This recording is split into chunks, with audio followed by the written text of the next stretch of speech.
Hello, I'm Aaron Lohr, and this is the Endocrine News Podcast.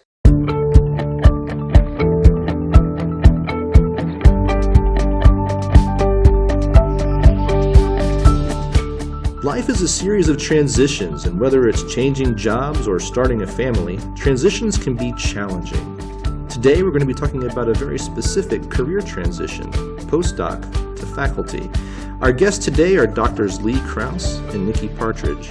Dr. Krause is director of the Cecil H. and Ida Green Center for Reproductive Biology Sciences at UT Southwestern Medical Center, and Dr. Partridge is a professor of basic science and craniofacial biology at the NYU College of Dentistry.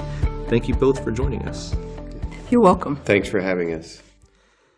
So getting that PhD is a wonderful accomplishment. So much has led to that moment, and before long that postdoc is going to embark on their wonderful career path. But the problem for some, and maybe a stressful one at that, is identifying what that path should be, how to traverse it successfully.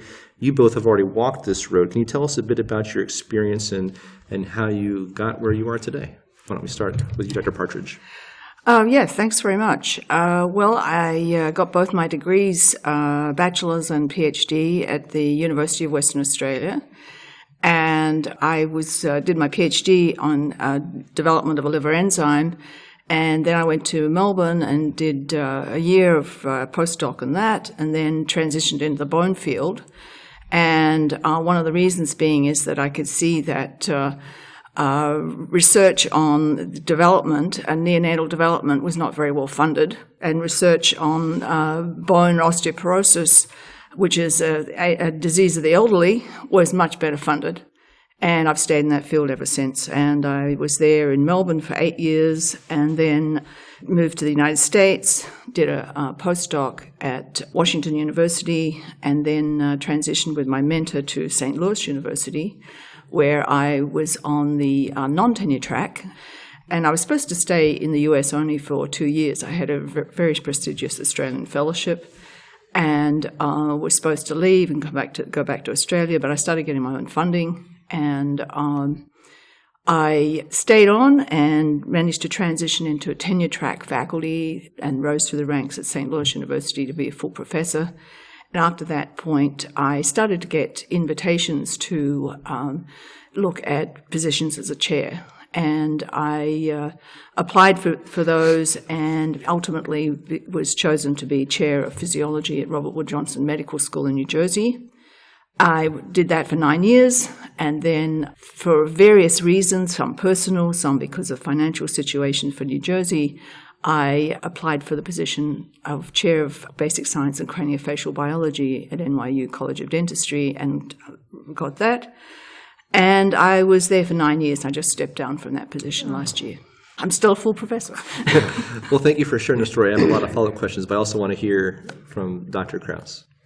So my career path, I think, has been quite linear, and maybe that's less common these days, but I went directly from my undergrad degree at Cornell University to a graduate program at the University of Illinois in Urbana-Champaign, and then on to a postdoc at UC San Diego, and from there I went on to my first faculty position at Cornell.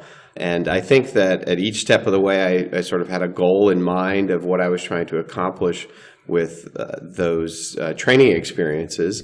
Sometimes they were things that I stuck with, and sometimes I sort of changed along the way. So I started out as an undergrad thinking that I wanted to go to vet school, and then got involved in research and really fell in love with that, and that sort of directed me towards a graduate degree. And for me, my graduate degree was sort of a continuation of some areas of interest that I developed as an undergraduate, but an exploration and an expansion of those areas as a graduate student. And then similarly for the transition from graduate degree to postdoc, keeping some of the old and adding some new things to it. And at that point, I was positioned well for starting a faculty position. And I was at Cornell University on the faculty for 10 years, and then I received some interest from colleagues in having me apply for the director position at UT Southwestern, and I went and looked at it, and it was at the right time in my career for a move like that. It created new opportunities for me in my laboratory, and that's where we are today. So I recognize a few common threads in the stories, that sometimes opportunities that you may not know were coming all of a sudden arrive, and they help put that next link in the chain of what your journey has been thus far. In either of your stories, have you ever experienced a certain level of uncertainty? Like you weren't sure what that next step might be, or where this was all headed? And can you talk a little bit about when you were in those moments, how you sort of pushed through those? Well, I think actually for me, the first one was straight out of high school. And in Australia, you go straight into medicine out of high school, and I was thinking of doing medicine. But I knew already at age 17 that I wanted to do research. And I can remember going to see a counsellor and said, here in the manual, it says that you can do 2 years of medical school and then do a year of research. And he said, what do you want to do? You want to do research? You want to do medicine? I said, I want to do research. Well, go and do a PhD. And so I knew then immediately from age 17 that that's what I would ultimately wanted to do. And I think I've continued in that. Yeah, I think for me, the greatest time of uncertainty was not so much centered around me being uncertain what I wanted to do, but uncertain whether I would be able to accomplish that goal. And that was transitioning from a postdoc to a faculty position. And, I think I knew quite well that, what I could accomplish as a postdoc was going to determine whether I would be able to get a faculty position and what type of faculty position I would be able to have. And, so it was starting out as a postdoc and struggled in the beginning and sort of questioned whether this was going in the right direction. And I wanted that faculty position, but, I had to work through those initial struggles and was able to sort of turn my research program around and have some good success there and get that faculty position that I desired. But there was probably 2 years of uncertainty, and it just had to work through it. Sometimes the uncertainty might even be where this is all heading. What's even available for me, in the future?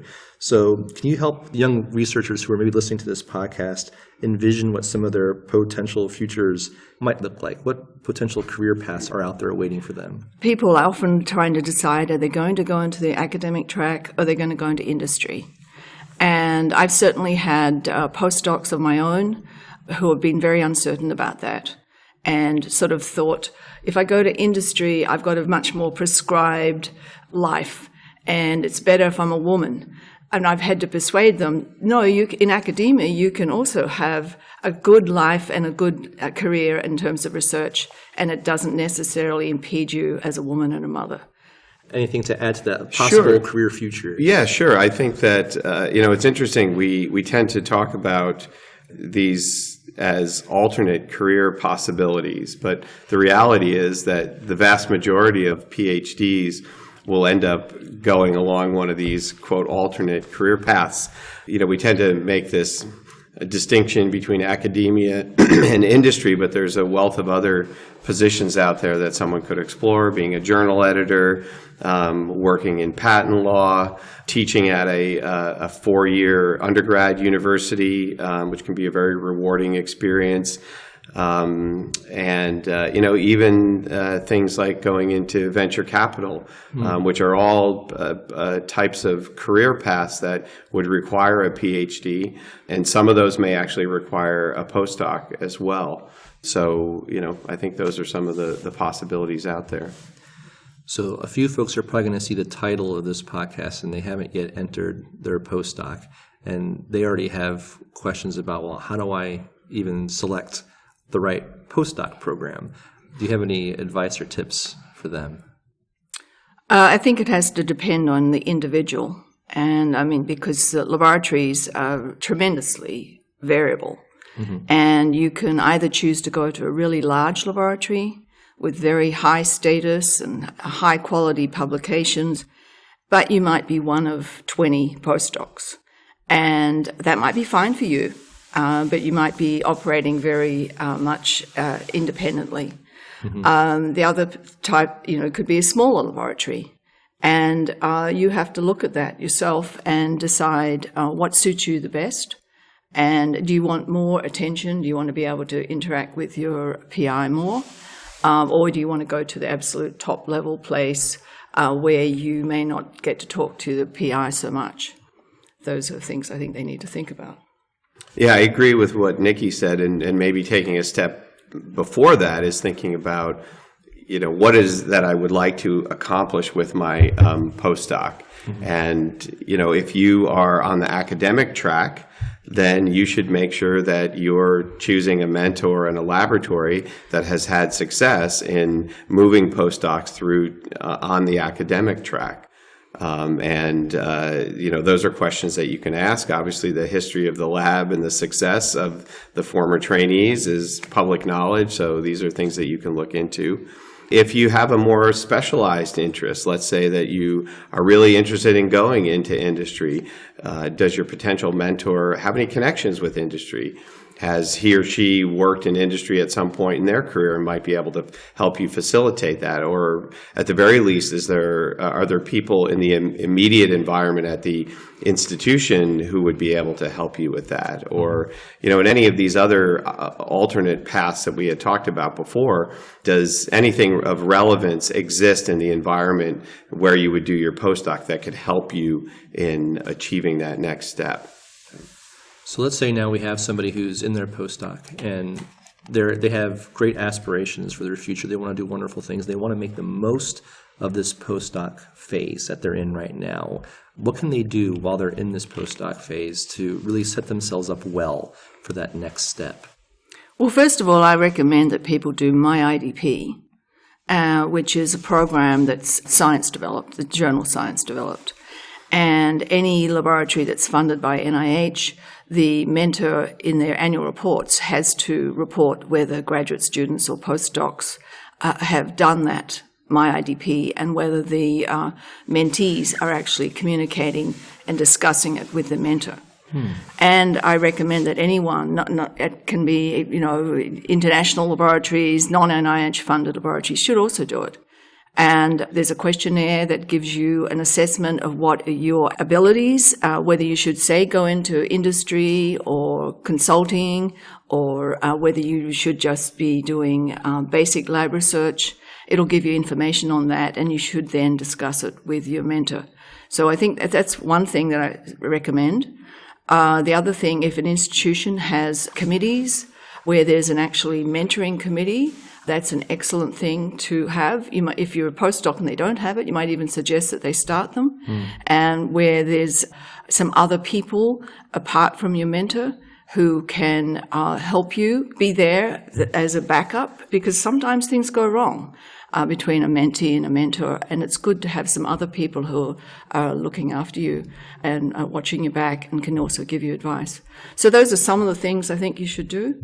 Yeah, I think those are great suggestions, and about some of the specific ways in which you can really prepare yourself. I think what I would offer in addition to that is really having a very deliberate approach to your postdoc and not waiting for things to happen to you. I think that's a very common phenotype that I see, is that postdocs are just waiting for things to happen, waiting for the career plan to magically appear or the opportunities to arise. And I think these are things that you have to create. So, I try to coach my postdocs and actually all my trainees that, for example, if you go to a meeting, have a plan for that meeting. What is it that you want to accomplish? Who do you want to meet? Who do you want to network with? Who do you want to go and engage about science, their science and your science, and use that as an opportunity to meet people? And if there are specific things, if you were interested in becoming a journal editor.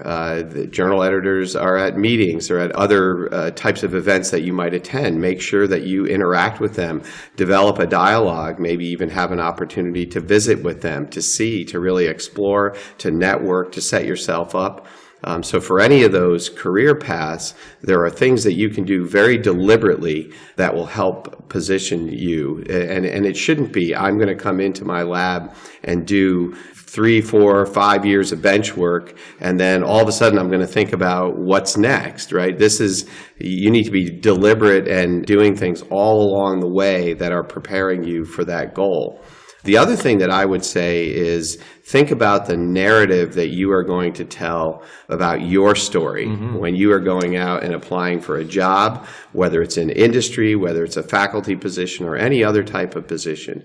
Who are you as a scientist? How did you get here? Why are you inspired to do this or that? And how are you going to bring that forward? And what kind of faculty member are you going to be when you get hired? What kind of colleague are you going to be? And think about that narrative that you can tell. Do you have any unique experiences that would set you apart from some other person? Do you have any unique experiences in the lab? Did you take on some responsibilities maybe that a postdoc doesn't normally take on? Were you the driving force for a grant for the lab or something like that you participated in a really integral way? And these are all part of that story that you're going to tell about yourself that's going to get someone interested in hiring you.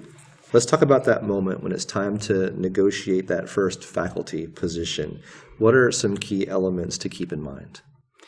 Well, you need to know what you're going to be doing. You need to have a very good research project that's got you to the point of being interviewed.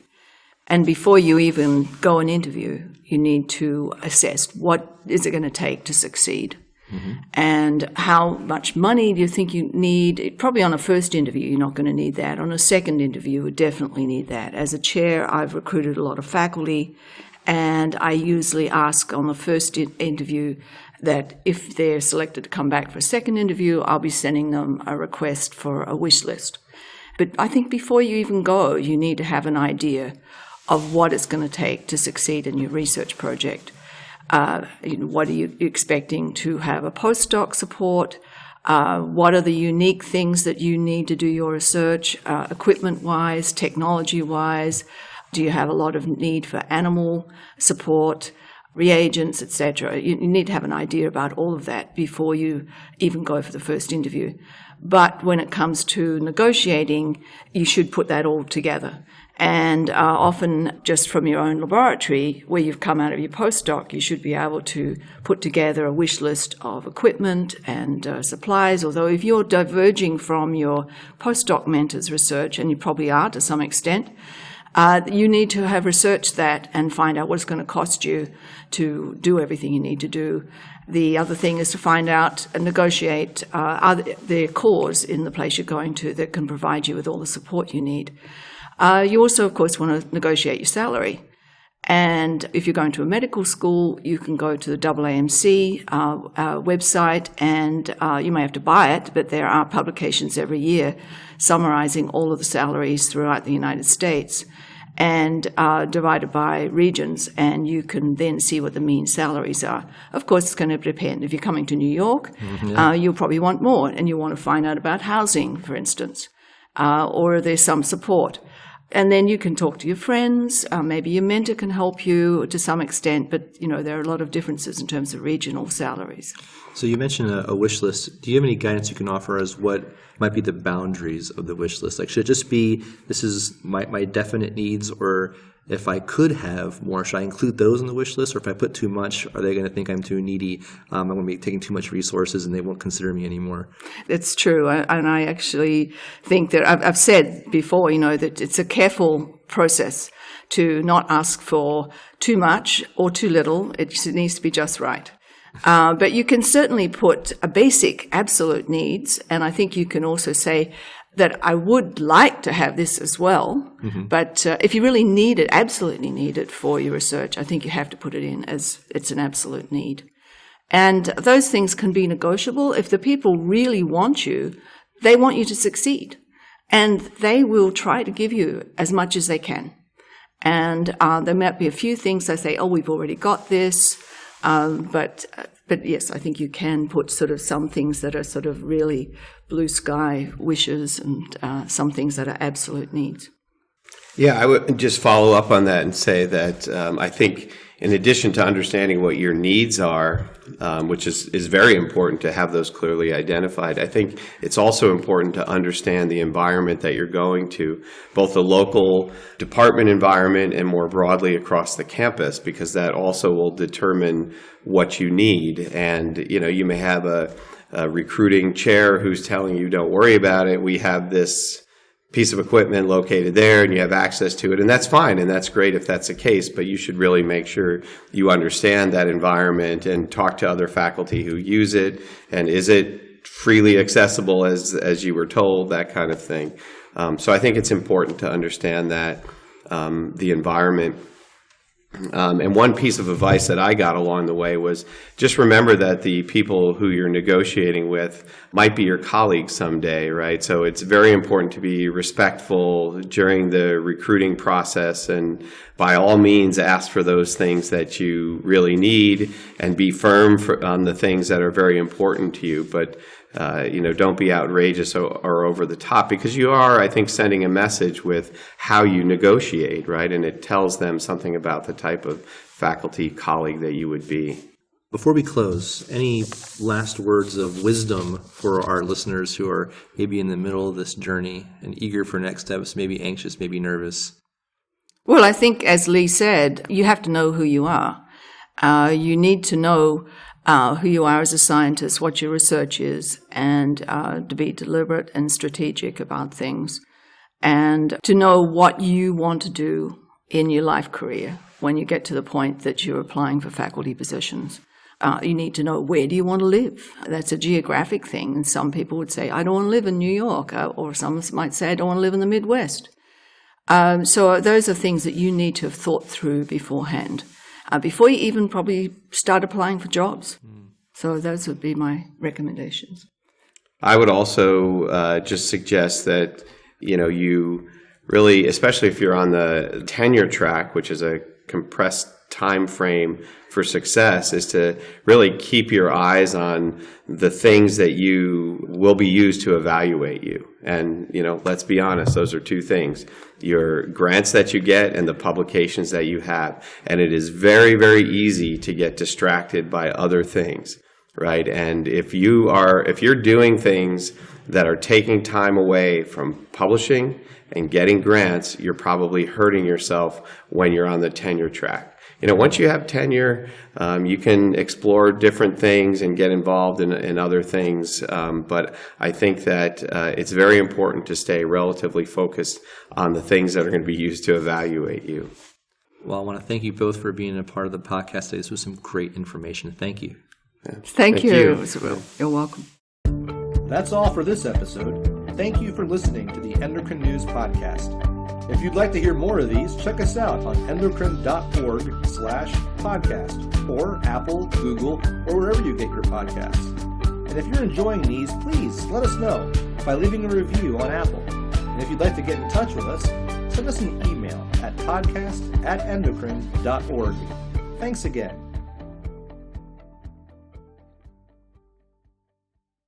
Endocrine News podcasts are a free service of the Endocrine Society. To learn more or to become a member, visit the Society's website at www.endocrine.org.